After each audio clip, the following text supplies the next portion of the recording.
हाय, मैं हूं डॉक्टर विशाल। इस चैनल पे मैं मेडिकल एंड साइंटिफिक नॉलेज को यूज करके weight loss, diet and lifestyle से रिलेटेड चीज़ों के बारे में लोगों को एजुकेट करता हूं। हमारे लाइफ में खाना सिर्फ एक एनर्जी का सोर्स ही नहीं है, बट हमारे लाइफस्टाइल का एक इंटीग्रल पार्ट है।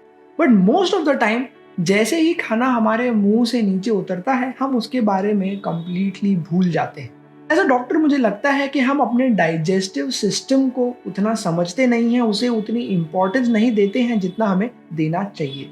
तो आने वाले साल में हम इसको बदलते हैं एंड शुरुआत करते हैं एक सॉलिड फाउंडेशन बनाने की हमारे डाइजेस्टिव हेल्थ या गट हेल्थ के लिए।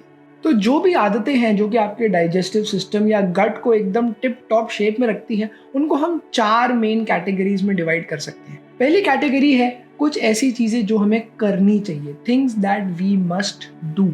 उसमें सबसे पहले आता है ईटिंग एट फिक्स्ड टाइम। अगर आप ध्यान देंगे तो हर किस्म का रिलीजन, हर किस्म की कम्युनिटी हमें सिखाती है किसी ना किसी तरीके से कि टाइम पे खाओ, टाइम पे सो, टाइम पे उठो।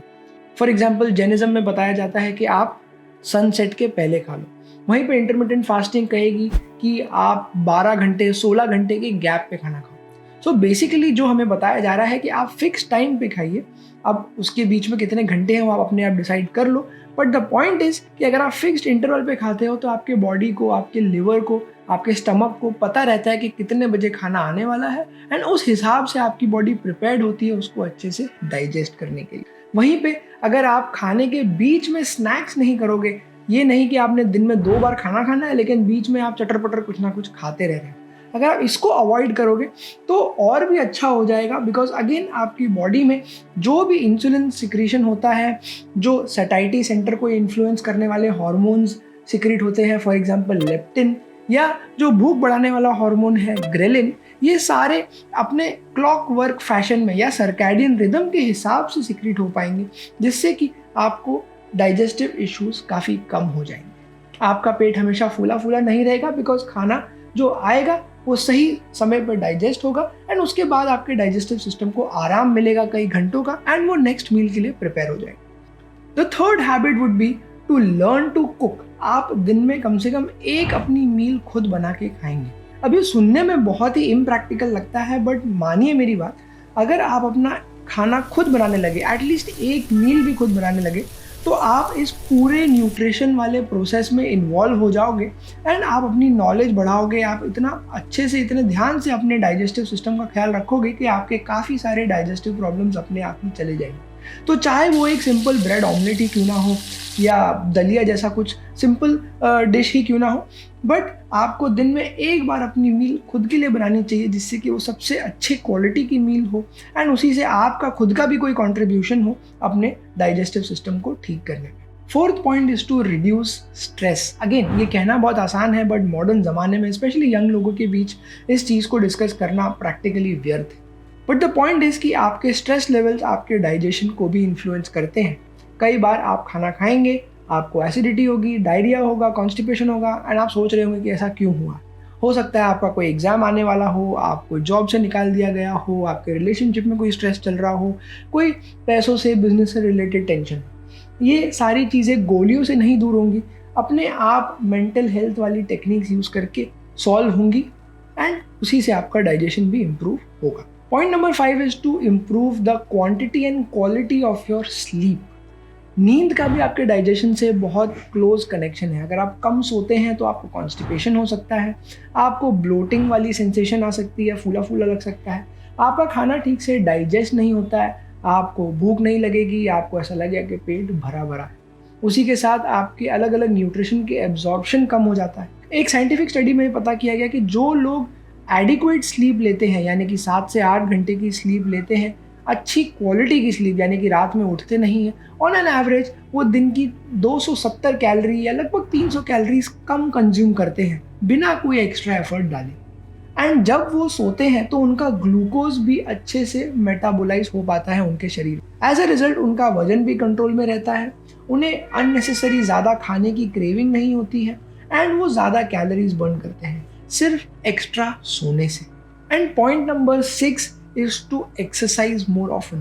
The minimum requirement for exercise is 150 minutes per week by WHO, World Health Organization ने कहा है कि आप हफ्ते भर में कम से कम 150 मिनट की एक्सरसाइज करें। इस एक्सरसाइज में मिक्सचर होना चाहिए विगरस एक्टिविटी का, स्ट्रेंथ ट्रेनिंग का यानी कि वेट लिफ्टिंग वाली एक्सरसाइज का।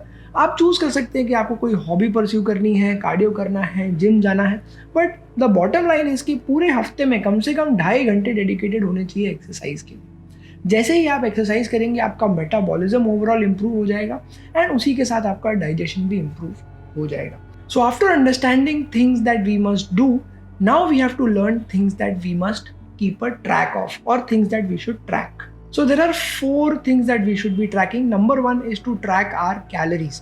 आपसे चाहे जितना भी कोई कह दे कि कैलोरी काउंटिंग बेकार है, इतने गिन गिन के खाना खाना बुरी बात है, इतना टेंशन नहीं लेना चाहिए, but the real fact is कि अगर आपको पता नहीं है कि कितनी कैलोरीज आपके शरीर में जा रही है तो आपको आइडिया ही नहीं आएगा कि वो ज़्यादा है, कम है, किस प्रकार की है, कार्बोहाइड्रेट कितना, प्रोटीन कितना, फैट कितना। तो कैलोरीज को ट्रैक करने के अलग अलग मेथड्स हैं। जो सबसे प्रैक्टिकल मेथड है कि आप एक वेइंग स्केल ले लें अमेज़ॉन से एंड अपने कटोरी, अपने ग्लास, अपने घर के कप उसके ऊपर रखें, उसमें डालें चाय, दाल, चावल एंड मेजर करें कि उनका वेट कितना है। फिर आप ऑनलाइन जाके पता कर सकते हैं कि पर 100 ग्राम चावल में कितनी कैलोरीज होती हैं। ऐसा हफ्ते भर करने के बाद आपको एक मोटा मोटा आइडिया आ जाएगा कि आपके घर में जो खाना बनता है उसमें कितनी कैलोरीज होती हैं। तब तक आपको बाकी सब लोगों के टॉन्ट और उनकी हंसी सुनने की भी आदत पड़ जाएगी, तो ये आपको ऑड नहीं लगेगा। So point number 1 under things that we should track is tracking calorie. Point number 2 is to track your macronutrients. आपको एक रफ आइडिया रहना चाहिए कि आप दिन में कितने ग्राम कार्बोहाइड्रेट, प्रोटीन एंड फैट खाते हो। आइडियली स्पीकिंग एक 70 किलोज का व्यक्ति जिसको लगभग दिन में 2000 कैलोरीज खर्च करनी पड़ती है, ठीक ठाक एक्सरसाइज करता है वो, उससे 200 ग्राम कार्बोहाइड्रेट मिलना चाहिए, लगभग 70 ग्राम प्रोटीन मिलना चाहिए एंड लगभग 40 ग्राम फैट मिलना चाहिए। इससे ज़्यादा अगर आप खा रहे हो तो हो सकता है आप ओवर ईटिंग कर रहे हो एंड धीरे धीरे आपका वजन बढ़ने लगे। तीसरी चीज़ जो आपको ट्रैक करनी है वो है आपकी एक्टिविटीज़। आपको एक रफ आइडिया रहना चाहिए कि आप हफ्ते में कितने दिन जिम जाते हैं या आप कितने स्टेप्स चलते हैं, कितने किलोमीटर चलते हैं, कितनी आपकी कैलोरीज बर्न होती है। मैं ये नहीं चाहता हूँ कि आप एकदम एग्जैक्ट नंबर जाने, बट अगर आपको एक रफ आइडिया रहेगा तो आप इनपुट एंड आउटपुट दोनों को बैलेंस कर पाओगे। फॉर एग्जाम्पल, मुझे आइडिया रहता है कि आज मैंने कितने स्टेप्स चले हैं। मैं एक कैलेंडर में मार्क करता रहता हूँ कि मैं कितने दिन जिम गया हूँ। मैं इनफैक्ट ये भी मार्क करता रहता हूँ कि मैंने कौन से दिन कौन सी एक्सरसाइज करी है। अलग अलग ऐप्स आती हैं जिसमें कि आप ये नोट डाउन कर सकते हो कि आप दिन में कौन सी एक्सरसाइज कर रहे हो। Point number 4 under things that you should track is measuring your body या keeping track of your measurements. आपको अपनी हाइट, अपना वेट, अपनी कमर का साइज यानी कि वेस्ट पता होना चाहिए।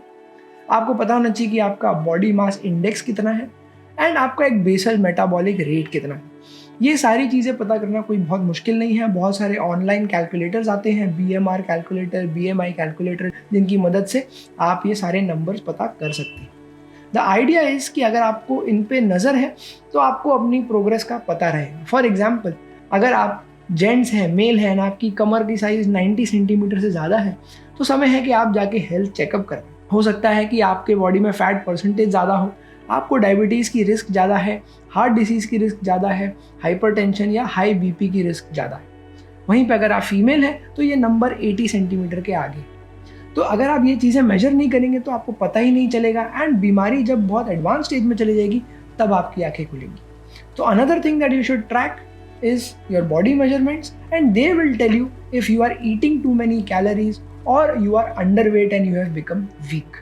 The third category of habits that we have to develop to keep our digestive system healthy is things that we should eat. तो जहाँ तक मैंने देखा अपने मरीजों को, जनरली मुझे उन्हें 5 चीज़ें समझानी होती। नंबर 1 कि आप कार्बोहाइड्रेट कम खाओ, बिकॉज हमारी डाइट प्राइमरली कार्बोहाइड्रेट बेस्ड है। हम एक एग्रीकल्चरल कंट्री है, हमारे यहाँ खाना उगता है एंड जो भी खाना उगता है वो जनरली कार्बोहाइड्रेट कैटेगरी का होता है एंड वही हमारी प्लेट पे होता है जो हम खाते हैं।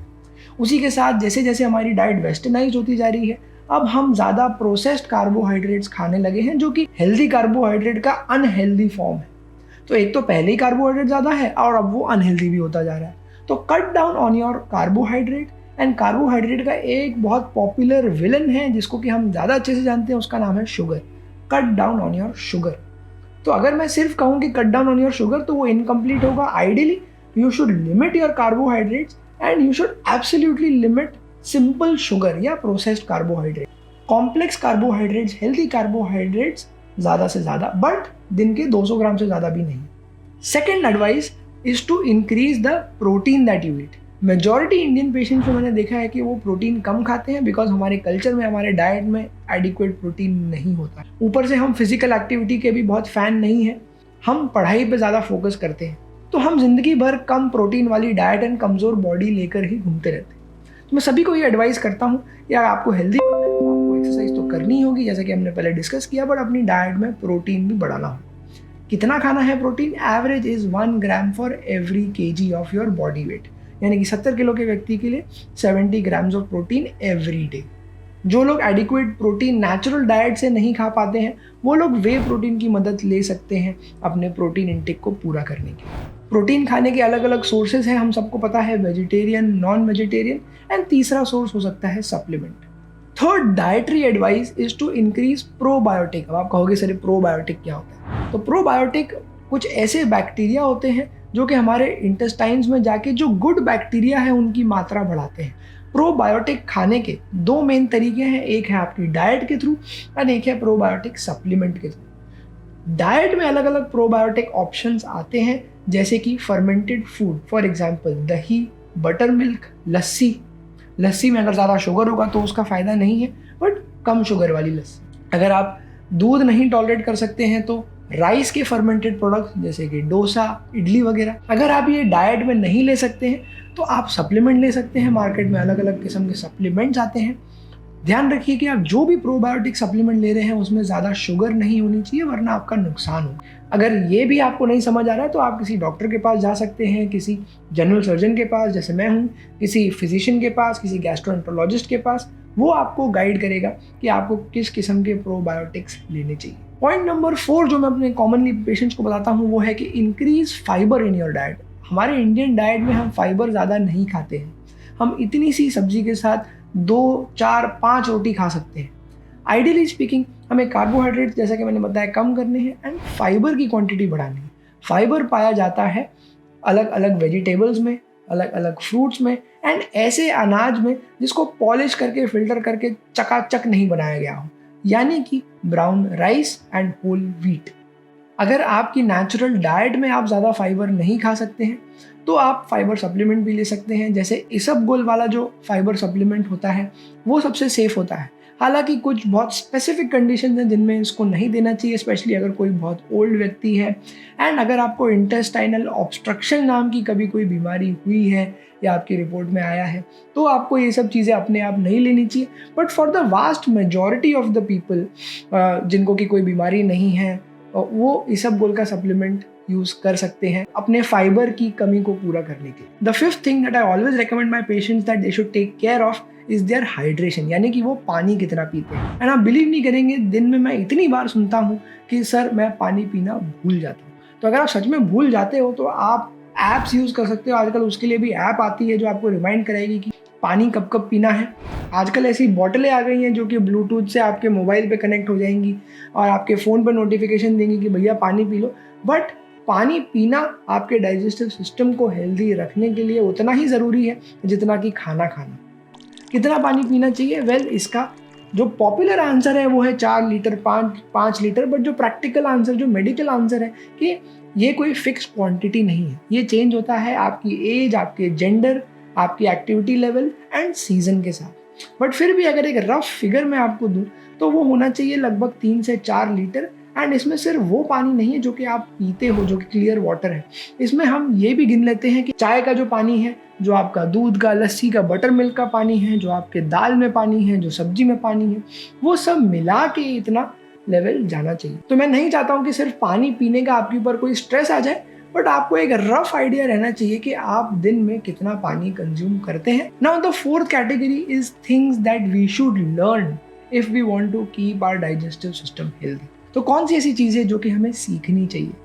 Number 1 is to get your information about nutrition from trusted sources. ये बहुत इंपॉर्टेंट है एंड मैं हर मरीज़ को पूछता हूँ कि वो जो भी मुझे चीज़ें बता रहा है कि वो नींबू पानी पीता है और वो हल्दी वाला दूध पीता है, एंड उसने जो भी नुस्खे ट्राई किए हैं वो कहाँ से सीखे उसने।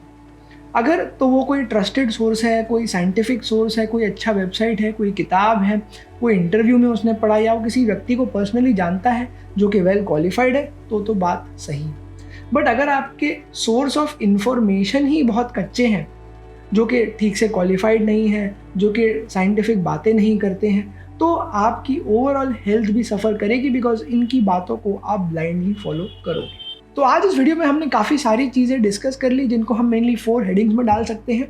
Things that we should do, things that we should track, things that we should eat and things that we should learn. अगर आप इन चारों कैटेगरीज वाली सारी चीज़ों पे ध्यान देंगे तो ओवरऑल आपका डाइजेस्टिव सिस्टम एकदम टिप टॉप शेप में चलेगा, ना कि सिर्फ आने वाले साल में बट आपके बचे हुए पूरे जीवन। तो आई होप अब आपको क्लैरिटी आ गई होगी कि अपने डाइजेस्टिव सिस्टम का कैसे ख्याल रखा जाता है। आप इनमें से कौन से सजेशन को फॉलो करेंगे, कौन से सजेशंस आप ऐड करना चाहेंगे जो मैंने मिस कर दिए, मुझे कमेंट द्वारा बताइए। With that I will take your leave and see you very soon in the next video.